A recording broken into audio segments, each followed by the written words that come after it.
यथा निद्रया यस्साक्षात् कुरुते प्रबोधसमये स्वात्मानमेवाद्वयं तस्मै श्रीगुरुमूर्तये नमः इदं श्रीदक्षिणामूर्तये बीजस्यान्तरिवाङ्कुरो जगदिदं प्राङ्निर्विकल्पं पुनः मायाकल्पितदेशकालकलना वैचित्रचित्रीकृतं मायावीव विजृम्भयत्यपि महायोगी वयस्वेच्छया तस्मै श्रीगुरुमूर्तये नमः इदं श्रीदक्षिणामूर्तये तस्मै श्रीगुरुमूर्तये नमः इदं श्रीदक्षिणामूर्तये ॐ सहना भवतु सहनौ भुनक्तु सह वीर्यं करवावहै तेजस्विनावधीतमस्तु मा विद्विषावहै ॐ शान्तिः शान्तिः शान्तिः सदाशिवसमारम्भां शङ्कराचार्यमध्यमाम् अस्मदाचार्यपर्यन्तां वन्दे गुरुपरम्पराम् ॐ Verse 21. Dehendriya gunan karmani amale satchidatmani adhyasyantya vivekena gagane neelatadivat. So from verse number 16 onwards, we are seeing now the self-knowledge, the Shravanam and Mananam of this Atma, the nature of self. It goes up to verse 31. And here Shankaracharya deals with a central theme of Vedanta that is called Atma Jnanam, Atma Bodha. And that is it is in the form of, this knowledge is in the form of a discrimination between self and non-self, Atma and Anatma, because I appear as a mixture of both. We have seen that I appears as a mixture of body and conscious being also, so consciousness. So, well, of course, body is a incidental medium. Without that, no transaction is possible. But so that is how we are not able to reject also. But to claim that I am, of course, distinct from the body, etc., that's the purpose of this discrimination. And, well, you cannot remove it. This anatma cannot be removed also, because it is non-separate from body, etc. They are not so tangible entity which we can just throw it out physically like this. Well, of course, it is a mithya thing. It's non-separate from the Atma. Whatever is there is ultimately Satchit alone, nothing else is there. But it appears like a very tangible thing. Like a tiger appears very tangible in the dream, but it is nothing but just a waker. So whole tiger, so 500-pound tiger resolves into me. So during dream we find the whole creation, whatever is there in the dream, very solid, tangible. But it's ultimately nothing but, it's just a waker, nothing but the Satchit. I am alone. That waker alone appears in all the forms. Same way here. In waking state, whatever the things are there, including the body, etc., all appear very, very tangible. But if you analyze it through the Vedanta, of course, you find everything is ultimately Brahman or Atma, nothing else. And so here it says, Amale Satchidatmani. So Anatma basically is a Vesha. It's a costume. The physical body is a costume for this Atma, and but I identified with the body, etc., and then I suffer. So it says here, well, Amale Satchidatmani, I am Satchidatma basically, which is Amalam. Amalam, which means I am just existence and consciousness. Perhaps we'll see today. We will have to see how I am Satchidananda, etc. But basically, even Amale means I am Shuddham, basically, but still on this adhyasati, all these attributes of the deha, etc., I superimpose upon myself. what we superimpose also has been told, Dehendriya Gunan Karmani. Deha Indriya Gunan. Deha Indriya Karmani. Both. So attributes and the actions, both are of the physical body, senses, mind, etc. are superimposed upon. They are basically thrown upon the self which is pure. They give an example of that tiger in the elephant. You know, in the Kerala, these people give a bath to this our elephants. It's a very big task to give a bath to this elephant. And the moment they finish that bath, etc., and then he ties it to that particular post, elephant. And even immediately what elephant does is pick up the sand and throws upon it. Immediately. But they say, I asked to somebody, why it does? He said, it wants to maintain body temperature or something. That's what somebody told. I have not verified, but this is how they say. So it does instinctively. So not that it wants to, hurt this basically a person who keeps him, but he just throws it instinctively. Even they say, even the dog also keeps the tongue out when he sits down and stretches out the tongue. That also it does instinctively to maintain temperature of the body, etc. Anyway, but so same way like that elephant will Deha Indriya Gunan, all these attributes, and Kama, Krodha, and Prarabdha also. Sanchita and Prarabdha, and everything I throw upon myself. I am a victim of my Prarabdha, etc. I say also. So anyway, Adhyasanti Avivekena, between a non-discrimination between this Deha and body, and Atma.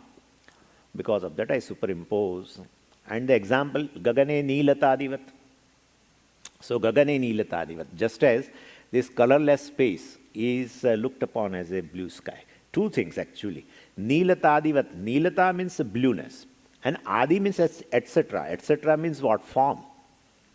You see, the blue sky we consider like a dome, right? So actually it is a space. So dome means a form. So basically a colorless space, formless space, has been looked upon blue and as well as like a dome. So both the things are superimposed upon this. So I'm also like a space, like a consciousness, which is formless, which is free from any attributes, has been, attributed with all the attributes of Deha, Indriya, etc. So this is the verse, actually we have seen it. Now we'll go ahead. Verse 22. Ajnanat manasopadhe kartrutvadini chatmani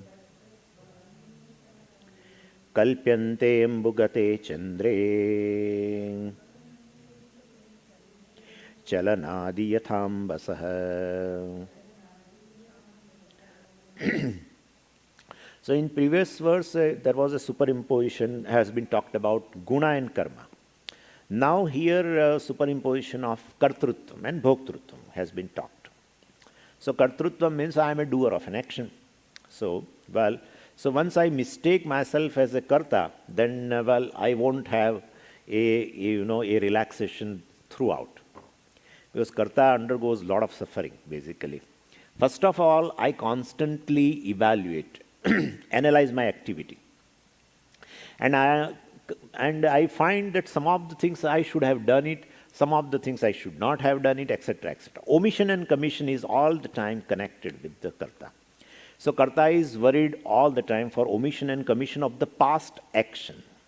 And that brings a samsara. Naturally, guilt will arise. From omission and commission, what arises is guilt. And this guilt is something which person cannot get rid of, even after many years. People sometimes, they might have done a mistake in a young age, but they could not forget and forgive themselves throughout the life. After 25 years also, they suddenly remember one day and then again they become sad. And as the person becomes older, this, omission commissions also will naturally more. And you are a karta all the time. And so the guilt also increases more. That's what is happening. So a young person has a guilt which is comparatively less. But the older person has a very, very a deep, a guilt within oneself. That is how in Taittiriya Upanishad it has been told, Kimahagam sadhuna karavam, kimaham papam akaravam iti. So, kimaham sadhuna karavam. Why did not I do a good action? Sadhu means good action. Why did not I do a good action? Why did I do a bad action, etc., etc.? That kind of a guilt will be there as a karta. And as a bhokta, of course, hurt. As a bhokta also, omission commission. Karta also has a omission commission. So if karta omits something or commits something which is not to be done, and he commits something which is not to be done, omits something which is to be done, then he will have a guilt. And as a bhokta, I experience something or enjoy something which is not supposed to be enjoyed, then also I will have definitely, I get hurt also in the process. Therefore, somebody does something and I become a victim of it. I consider myself as a victim. So, and somebody just does not say Hari Om today morning. Suppose I'm example giving, and then whole day I keep on analyzing why person has not told me. Every day he tells, every day he gives a smile, but today he has given a smile, but not like every day. So the smile was having a 2-inch width, and earlier it was a 3-inch width, and so we keep on analyzing, and then the person comes from this side, I go from that side to avoid that. I don't want to be victim again, and so this is how it is. So somebody does something, I become a experience of it and got hurt. I did something and somebody got hurt. And so then there will be guilt. So this goes on. That is samsara. That is a suffering, of course. Guilt and hurt means a suffering. So considering myself as a karta, all these things. People, one person, wife, she expired, both were in 50s. And she was healthy, and this person also is healthy, and something happened. Some fever came, and then of course it was not coming down, and then doctor advised him to admit in the hospital, and this is a true story. And then of course, and then further complication came, and she expired. And this person, even today, almost 25 years have gone now. Still, whenever he meets me, he tells this, Swamiji, I could have saved her. I could have saved her. I could have shifted to other hospital. I could have not gone to that hospital, except this. Keeps on. 25 years. And he is studying Vedanta. But it's so difficult, that guilt that I could have saved her. And he also says that instead of going to allopathy, I would have gone to Ayurvedic treatment also. I would have given, many people were telling me at that time, but I did not listen, etc., etc. So it's really, and he is suffering a lot. Little bit he has come out, but still, this is because I am karta. I would have done this, I did this, etc., etc. So the samsara which is born taking oneself as a karta is of twofold. So karta has a limited knowledge, of course, and so he definitely have a omission commission will be, it will be always there because of a limited knowledge, and therefore, and then omission commission leads to either this some worry or guilt, etc. The second thing is, of course, I am as a karta, I am always worried about the future. What kind of a result I will get? I have done some karma, but I definitely need a favorable result. So I keep worrying. If basically I am karta, and therefore I am going to be the enjoyer also, the bhokta also, and that so if I do some action in the present, for a karma phala I will have to wait naturally. Then I will have a worry also. So omission commission also leads to guilt and worry, and this also worry of the future. So this is the only way to come out of this samsara is to negate kartrutva, basically, by claiming my nature, which is free from that. But Swamiji, where is the kartrutva? Now that is to. So here, of course, has been told kartrutvadini atmani adhyasyante. This kartrutva, bhoktrutvam, etc. has been superimposed upon the self, ajnanat, because of ignorance. But from where it is superimposed? So they say manasa upadehi, from the mind. Mind which is an upadhi. Upadhi means which transfer, as though transfers the attributes on the thing which is near. Upa means near. Adihi means transfers. So mind as though works as a upadhi which is very close to Atma. Mind is basically non-separate from the I, the consciousness. And therefore mind transfers the attribute of kartrutvam and bhoktrutvam on the self. But how mind is a karta bhokta? Well, basically this is what we have to understand. Like a person who goes for a theft first time. Now that person has not done the theft, but he is going, approaching in the night towards a particular house where he wants to break that house and get some money and whatever. Now first time he is going. Whether that person who has not done even a single theft, he is going of course, but he has not done. That person is called thief or non-thief? That's the question. Swamiji, he cannot be called thief because he has not done. But then we should, if he is a non-thief, he must be a good person, let's say that way. So then a good person is going for a theft, we have to say like that. Well, that also does not look like saying proper, right? So therefore, we will have to say a thief is going for the first theft. A robber is going for the first robbery. How, Swami, what are you talking? He has not done a single robbery and still you are saying robber. He has already become a robber. Yeah, that's what here. See, what happens is, there are three things, in the mind. First is a knowledge. From there is a desire. From there is an action. Right? Three things happen. A decision of an action. Decision of an action. So first, a knowledge of the money, etc., in a particular house he has. And well, from there a desire arises in his mind for stealing. And from there a decision to steal arises. Where the decision takes place, there he has become a thief. Right? Decide to steal, there itself he has become a thief. So a thief is going for the theft. So that decision occurs in the mind, right? Buddhi. And decision to steal somebody's money or whatever, that's called kartrutvam. I decide. I will steal.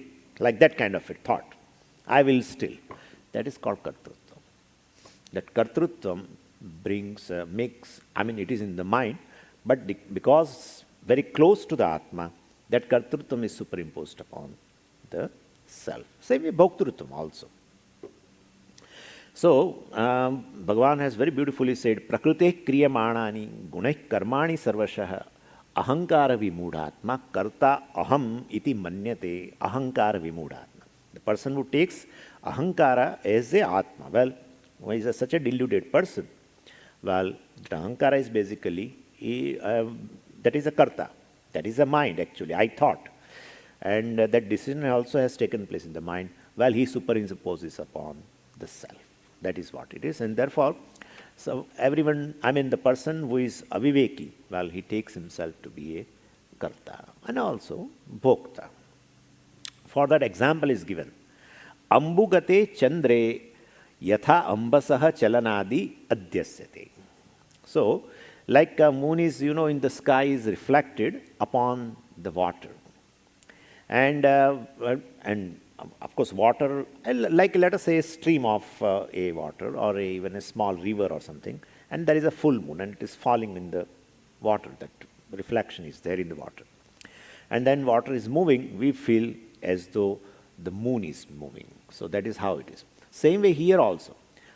All anatma is moving. The mind is moving. Mind gathers knowledge, mind has a desire, mind decides to do whatever it wants to do. We have given example of it. Thief, but any action. And then body, of course, physical body also will be in the motion. Everything, senses will be in the motion. Everything will be in the motion. So, but that motion of this physical body, mind, senses, etc. has been superimposed upon the self, which is non-moving, which cannot move also, which is not capable of moving because it is all pervasive, which cannot move. So, same way, like the movement of the water is superimposed upon the moon, well, same way movement of the anatma also body, etc., is superimposed upon the Atma, which is motionless. That's how they have given this example. So I am free from the kartrutvam, bhoktrutvam. I am akarta, abhokta. And Bhagavan said in Bhagavad Gita also, Tattvittu Mahabaho Gunakarma Vibhagayoho Guna Guneshu Vartante iti Matvana Sajjate. Gunaha Guneshu Vartante. Gunaha means basically body, made up of Sattva Rajas Tamo Guna. Elements, but elements are come from the Sattva Rajas Tamo Guna. Some part from the Sattva aspect of the element, like mind, etc., senses, etc. Organ of action and prana, etc., from the Rajoguna, right? Rajoguna of the elements. And physical body is made up of the tamas aspect of the five elements. And therefore here gunaha, this is also called gunaha. Basically 3 gunas are there. And the all different objects are also made up of same guna only. And therefore guna guneshu vartante, there is a transaction, between the body and the vishayas, objects, etc. Now, Atma does not have any kind of a transaction, but still I feel that I am transacting with the world, etc.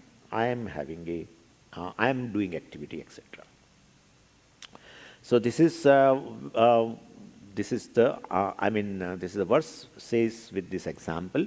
So basically, I am witness consciousness, which illumines all the activities of different organs and the body, etc. Now let's go to the verse 23. Ragecha sukha dukkhadi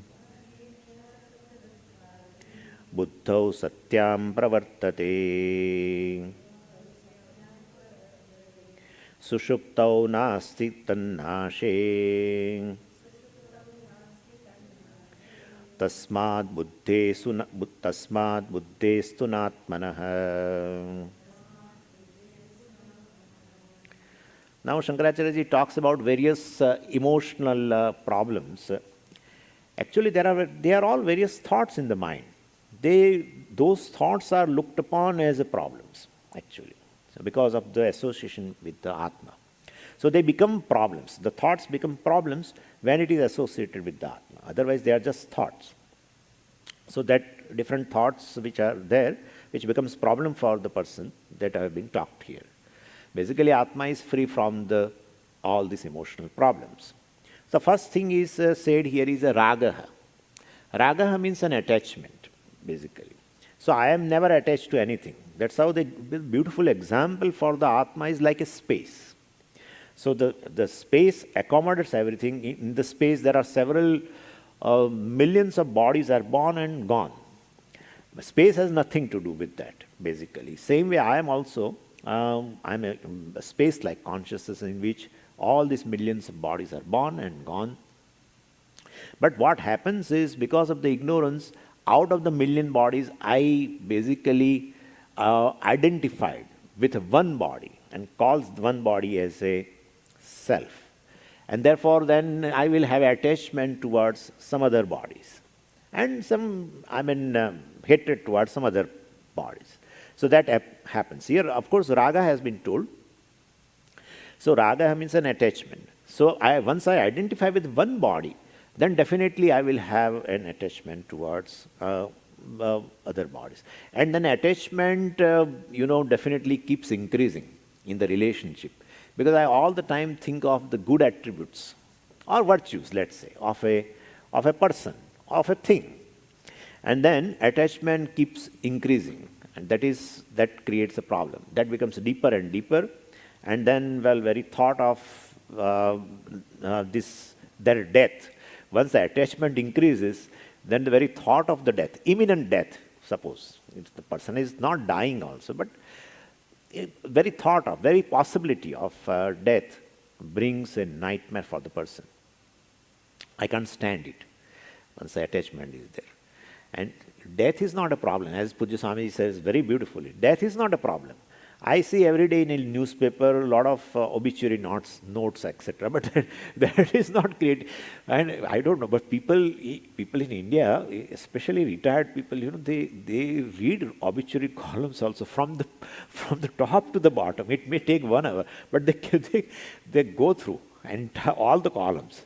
And I don't know what is the reason, because they want to find out if somebody has died, and they would really want to give condolence or what. But they read, nothing happens to that person. He takes the biscuits and tea all in the morning and keep reading. Nothing happens. So death is not a problem. Then why death, then why do you call death as a problem? Because death of somebody is a problem. But why? Because he is also physical body, that is also physical body, yeah. But that's the difference. I identify with this body as I. Then some bodies, certain physical bodies, with them I associate as a mind. So extension of I. It's an extension. That's how my family is extension of I, basically. That's how they always say the ego extends, as ahankara, as mamakara also. That's how I and mine, both. So wherever the I is associated, the very possibility of that death of that physical body will definitely. So centered on I, of course, definitely if something happens or is going to happen, death, etc., will definitely bring a fear. That's how even it happens to our hero Arjuna also, right? Arjuna, either Bhishma, Drona, etc., nobody died. But the very possibility of their death he has already thought of. And definitely, he has identified himself with one body as Arjuna. And then Bhishma, etc., all connected, definitely, relatives connected. And that has brought this problem. And of course, other relatives also he saw. And then such a warrior, great warrior who can stand against anything, just by thought of this, that they are going to die, he became a weakling like a thing, Gandivam samsate hastat tvakchaiva paridakhyate, etc., etc. I am not able to stand, etc. He narrated also. So this is what is happening. And the entire thing is based upon ignorance. Well, I am the body itself is ignorance, and then he is my relative, etc. also is a further. So ignorance is so powerful that it entraps, basically a person and creates a helplessness, havoc in one's life. Need not be a thing should be real. A real thing can bring, it is one thing. But even if it is not a real thing, such a mithya, false thing can also create this. That's how the fear of a snake, we say, when snake is projected upon the rope, but that's a false snake, but can create a person and a fear and whatnot, sweating and everything. And suppose a person is having a ailment of a heart, etc., it could lead to some serious problem also, seeing such a false snake. It could happen. And so snake is false, but the sweating, fear, and that is not false. That's real. That's a real, actually. So this has happened. So it's ignorance also, as on the part of Arjuna, of course, that I am related to so and so, and I am this body, etc., has led to this problem. So basically, raga creates emotional suffering, attachment. Attachment is born of ignorance. Attachment is born of adhyasa. Adhyasa means I am the body, and that adhyasa is born of self-ignorance. So ultimately, ignorance leads to attachment. That's what it says. And ignorance, and that attachment arises in the mind, that is not a problem. Attachment arises in the mind as a thought. It's a thought. It's not a problem. But it is I am attached to so and so, etc. That identification with the mind leads to problem. So first thing is raga. Second, he says ichcha. So raga and ichcha, of course, raga also is ichcha. Likes and dislikes are basically desires only. Then raga and ichcha will have to make a difference here, because Shankaracharya ji says both together. So cannot be a repetition. So raga is considered as a attachment towards object which I already possess. And ichcha is something, it's a list of another objects for which attachment is going to arise. And therefore, basically, this is a difference. Ichcha means for objects. What happens is, if I have an attachment towards this, connected to this, whatever are available, which I don't have right now, and I definitely develop an attachment, and then I have a desire to possess those objects. That's called ichcha. Raga means a attachment towards an object which I already possess. But connected to this thing also, there are several things for which I develop an attachment and I want to have them. Right now I don't have. Then that is called ichcha. So that's the difference between the two. So raga and ichcha, then sukham, definitely. So I feel good when I get good news from the people who are attached. And dukkham, unexpected, something unfavorable result or news comes from this, the objects or people to whom I am attached. So raga, ichcha, sukha, dukkham, all this, buddhau satyam pravartate, buddhau, means they are there present in the mind, buddhau satyam. Here satyam is not truth, etc. Satyam means sat asdhatu. So buddhau satyam means when the buddhi is there, when the mind is there, they are there, like that. They want to convey. So buddhi is there, they are there means what?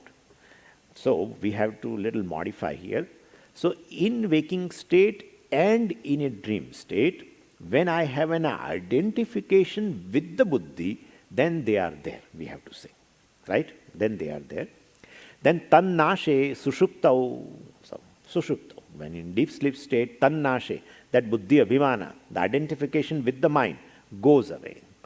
Then, these things are not there. This is they call anvaya vyatireka nyaya. This is a very beautiful thing. It's a one tool in Vedantic people have to understand the cause-effect relationship. So, one anvaya means a co-presence. Vyatireka means co-absence. So, when the identification with the mind, etc. is there, then this samsara is there, suffering is there, born of emotions. And when, identification with the body, etc. is not there, then the samsara, the suffering, emotional suffering is not there. And therefore, identification with the buddhi alone is the cause. That's how they decide. Right? So, co-presence in two states. In Jagrata Avastha and in Sapna Avastha. In waking state and in dream state, Deha Abhimana Sattve, when the identification with the mind, etc. is there, emotional suffering is there. In Sushupti, in deep sleep state, when identification with the mind is not there, emotional suffering is not there. And therefore, identification with the mind is the cause of the samsara, suffering. That's how this is called anvaya vyatireka. Anvaya means co-present. Yat sattve, yat sattvam. Anvaya. Yad abhave, yad abhava. That's how they say, Our simple example also we can take. Like mrud sattve, ghata sattvam. When the clay is there, pot is there. When clay is not there, pot is not there. Therefore, definitely, clay is a cause of the pot. That's how they decide like that. Anvaya vyatireka logic they call. Co-presence, co-absence. So, and this kind of an attachment, etc., is very funny thing actually. Even when Wimbledon, etc., is there, or some soccer match, which as an Indian, suppose I may be interested in a cricket, etc. And then that too, India is playing against Pakistan. I definitely have attachment towards, Indian team, that they should win, etc. It brings an emotional suffering if Pakistan is doing a lot of runs, and then, it definitely happens. But I have found, even in Wimbledon, where even a player's name I don't remember, but somehow I feel he or she should win. That's all. That's enough. Then the whole match I suffer, because sometimes she, gets a point, and he or other, players in that one definitely gets more points, and etc., etc. If the person to whom I develop attachment unknowingly, it's unknowingly, then the suffering starts. It's the identification of oneself with the other person, unknowingly. Knowingly attachment, no problem. Unknowingly attachment, suffering. Knowingly attachment, like a hero has an attachment towards a role, but knowingly, deliberately, he involves himself into so much. Attachment means as though two becomes one. You find sometimes two people, they are attached so much, all the time moving together. We feel there are no two, actually they are one. All the time moving together. So here also, in this case, the actor identifies with a role so much, like our Amitabh Bachchan, A and B. Puja Swami is, B. A takes a role of a B, beggar. And then he has to identify. Then he can really bring out the nuances of the role. But it is knowingly attached, and therefore he comes out also. The knowingly attachment, there is a joy. Unknowingly attachment, suffering. That's the thing. Anyway, so buddho satyam pravartate, when buddho means buddhi abhimana. When the mind, identification with the mind, etc. is there, all this suffering is there. Buddhestu, and therefore it says here, sushuptu nasti tannashe, tasmat buddhestu, means raga, ichha, sukha, dukkhadi buddhehe, nato atmana. This raga, ichha, sukha, dukkhadi, all this belong to the mind. There is a thought which is of attachment, there is a desire, or there is a thought of happiness or even unhappiness, etc. All is there. This all problems belong to, or the thoughts belong to an Atma, or the mind. And mind cannot be made free 100% of this sukha, dukkha, raga, dvesha, etc. Cannot be made. People have we have that kind of a notion that karma yoga, as though raga, dvesha, etc. are impurities. And this karma yoga is a soap which will remove totally all this raga. It is impossible. It's impossible in as much as all our basically likes, dislikes are all born of the past vasanas. I mean, they are all our vasanas born of past experiences and all of so many janmas.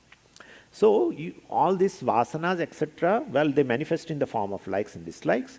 Well, they definitely cannot be totally wiped out. So to a certain extent, through a karma yoga, person can definitely can make oneself free from the hold of likes and dislikes. From the very insistence that I like this and it should be here right now. Or I dislike this thing and it should go away from this right now. From such insistence, well, after karma yoga, person can come down to a stage that, well, of course, I like this thing. If I get it, fine. If I don't get it, fine. Well, that is then the job of karma yoga is over. So you have a likes and dislikes. Well, all devatas have a likes and dislikes. But basically, they are just a preferences. They are not insistence. If they turn into insistence, definitely it creates a problem. And therefore, we should convert our own likes and dislikes into preferences. Well, this kind of preference. This is thing I prefer. If it is there, give it me. If it is not, no problem. Then you can have any number of raga dvesha. In fact, our raga dveshas are good for others also. In as much as we like certain things, and therefore other things are available for someone else. Puja Swami, you always call. You like banana, that's good. So at least other fruits are available for other people. And it is good.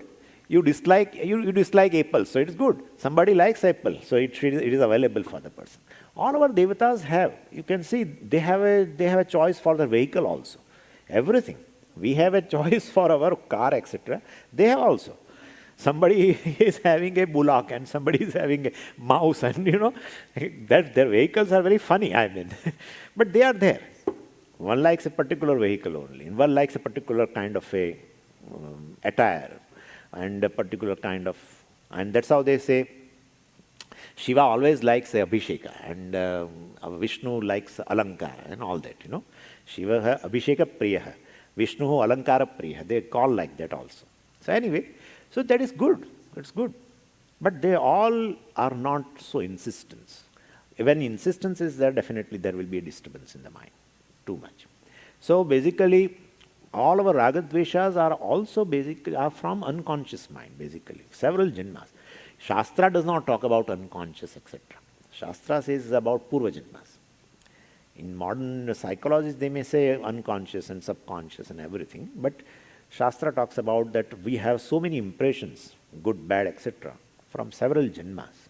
And therefore, one cannot be free totally from that. And it happens so that our mind is, at this, suppose, in this moment, very nice, I mean, very cooperative, very favorable. And I don't know, suddenly something happens and I lose mood, right? It just happens like that. It just comes out, something. That shows all these things are buried under, they are there very much. A particular karma brings out this kind of a thing. So for no reason, person becomes fearful, for no reason as though person becomes angry. He says also, or she says to her husband, I don't know why I'm feeling so angry, because, and so this kind of things are happening. It just comes out. Sometimes just person becomes depressed without no reason, becomes depressed suddenly. Frustration comes. So all these things are lying in unconscious or a subconscious mind or of a past life, whatever. So mind cannot be free from all this. Why I discuss is this ultimately, well, we should disidentify with the mind. People generally, what happens is, even after a long study, we always equate our moksha with the ideal condition of the mind. They say also, Swamiji, I listened a lot, but basically I don't think I get a liberation in this life. Why? Because I have so many ragadveshas. That's how they say. So as though the ragadveshas are really attached to the self and they want to really get rid of that and make the Atma Shuddham, etc. They are in the mind. And mind is basically not, of course, Atma, it is Anatma. And therefore, all these things are there even in the mind. That's not a big problem. So, to an extent, one has to make oneself free so that during study, my mind should not be disturbed. For that, one should be free from the hold of Ragadvesha to an extent. Afterwards, they should be just kept it as it is. Pujya Swamiji calls in that our Gita home study course in chapter 16, I think, almost 16 or 14, either. He says that mind is a broomstick. So even if you decorate, you with a nose ring and an earring and with a chain and everything, broomstick, ultimately with all this decoration, you are going to put it in the, in a place where you're not going after decoration to put it in a living room or something. So mind is like a broomstick. So never keep on trying to decorate. With all these virtues and everything. Understand after a certain number of years of study, understand that they are mithya, basically. So disidentified with the mind as such, that is and enjoy the freedom which your nature is. That's what it says here. Now, let's see verse number 24. Prakashor kasya to yasya shaityam agneryatoshnata svabhavas satchidananda nitya nirmalatatmanah. So in a previous verses up to this, Shankaracharya ji refuted all attributes pertaining to the Deha, Manna, Indriya, etc., which we used to claim as a self, and those attributes also we used to attach to ourselves. So they belong to an Atma. And what are the attributes we have seen? Kartrutvam, Bhoktrutvam, Raga, Dvesha, Ichha, Sukha, Dukkham, etc., etc., which these attributes do not belong to me. And the purpose of negating these attributes in the self is because if you attach these attributes to the self, it is going to bring emotional suffering, samsara, etc. And therefore, and your nature is, the reality is you are free from all this. You basically illumine everything and and all the attributes pertaining to the mind. You are free from that. They are all objects of your experiences. You are telling that, well, basically, I have a raga, I have so much raga for this, I have dvesha for this, etc. So they are all objects of your experience, and therefore you are free from that, etc. And so, well, in order to get rid of the samsara, well, understand that they belong to mind, etc., or deha, etc. So, well, if they are not there of Atma, the Atma is basically free from raga, dvesha, etc., etc. What is the nature of Atma? So now we will have to discuss. Here it says Swabhavaha, nature. Satchidananda, so we will have to discuss now a discussion today and tomorrow of this Satchidananda. Part of the thing we have done, so we can understand, partly I will complete, partly I will do today, partly we will do it tomorrow. Now, Sat, Chit and Ananda. Sat as such means an existence. Chit means consciousness. And Ananda means fullness or limitlessness. I will explain you. Limitlessness alone, Anantam alone is called Ananda. There is no other thing. But limitlessness when expressed in a certain situation, we call it Ananda. That's what it is. Anyway, we'll see that later. But first is, let's start with the Chit, consciousness. I am consciousness. That is my nature. And it is comparatively simple because we have divided the world into two things. Two categories. One is I, one is non-I. One is I, aham, one is idam. So the I sense goes with one thing, and this sense goes with something else. I sense always goes with the knower, and this sense goes with the object of knowledge, right? And object of knowledge pertain to, there are two categories. Some are known, some are unknown. But whatever it may be, known or unknown object or unknown object of the knowledge, whatever it may be, but this idam, sense, goes with always that object of knowledge. Object of knowledge is never associated with the I sense. And I sense is always associated with the knower. So this much we are very, very clear. Now, with this base, we'll start. So I am aware of the object. Let's say this is in my hand. So you are a knower, and this is an object of a knowledge for you, right? And suppose if I drop this, now you become a knower of the Swami. Suppose the Swami also is not there. Then what? Any object is not there. If when object of knowledge is there, you become a knower. If object of knowledge is not there, they have their nature. Object of knowledge comes and goes. In one state they are there, in other state they are not there. Then where the knower goes, knower is always in relation to the object of knowledge. The subject, when you say subject, it is always in comparison with the object. Whenever you talk about subject, you have to assume some object will be there. Or whenever you talk about an object, automatically subject also must be there. So object of knowledge is there, then definitely the knower also is there, subject is there. But if no object of knowledge is there, then where is the knower? Definitely knower is not there now. You cannot say no object of knowledge. I am knower of no object of knowledge. It is not a way of saying. So knower also resolves, right? As object of knowledge, but Swamiji, is there such an experience? It is there. It's an experience. Like deep sleep state, no object, including time, space. Time and space and all objects, whatever are there, they all resolve, including body, mind, sense, complex, everything resolve. Then in deep sleep state, of course, I don't say I am a knower of a deep sleep state. During deep sleep state, I don't say also. So that is correct. If object of knowledge is there, I am the knower. If it is not there, I am not the knower. Then who am I? That's the question. Who am I? So, knower stands on what? That's the question. Knower stands on what? On what account, the person or the subject becomes knower? Knower means what? Conscious being. That's clear. Knower means a conscious being. So basically, if object of knowledge is not there, I am no more a conscious being. Then who am I?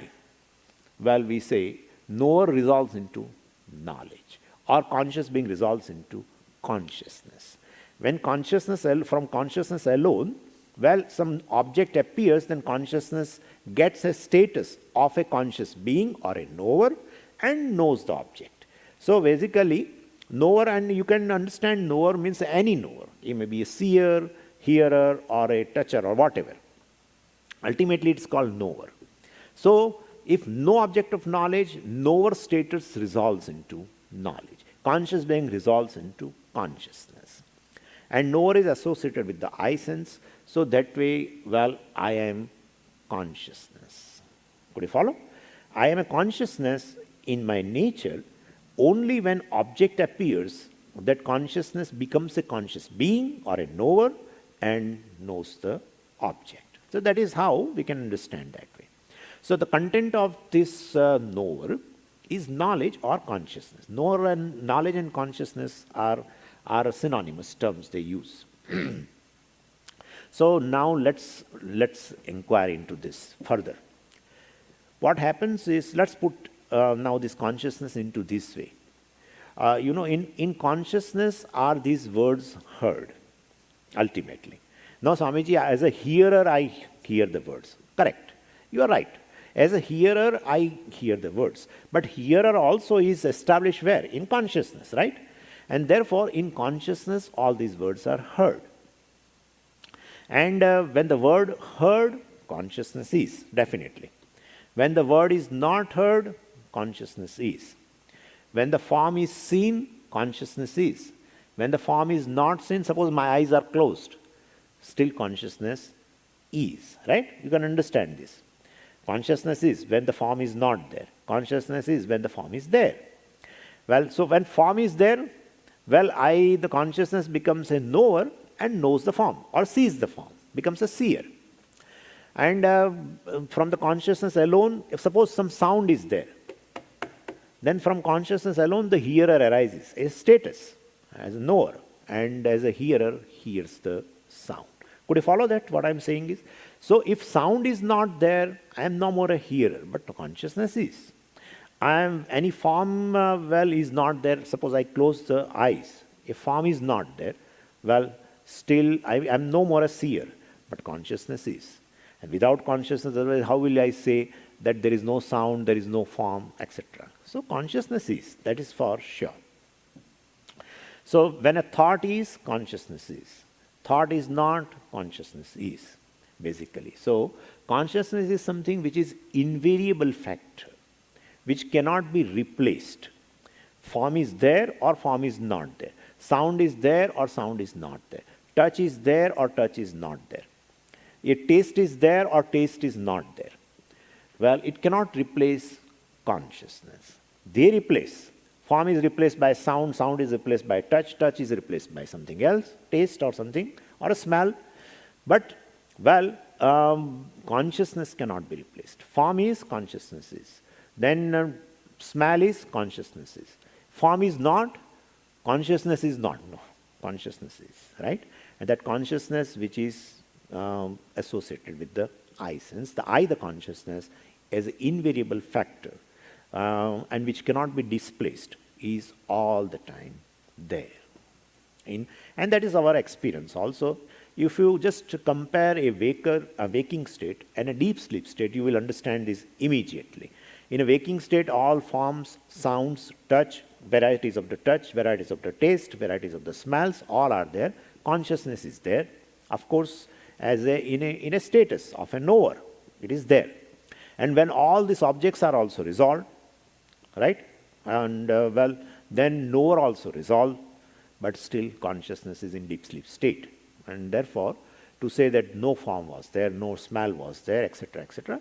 So definitely consciousness is present invariably in all the states. I'm not talking right now about dream, but because I can take either of the example from the waking or from the dream. But we should compare at least these two states in which objects are there and knower is there, consciousness is there, and objects are not there, knower also is not there, object is not there, subject is not there, but consciousness is. So you can understand that. So this consciousness I is called Chit. Consciousness is called Chit. Now let's put it a little differently. We'll have to see the dimension, etc., of the consciousness ultimately. So the space is, consciousness is. We'll say further now. The space, like I said, form is, consciousness is, form is not, consciousness is. Now I am a little moving away from that, which is of course, all these are our experiences of, form, touch, etc., all this. Now talk about the space. Same thing here. Space is, consciousness is. Space is not, consciousness is.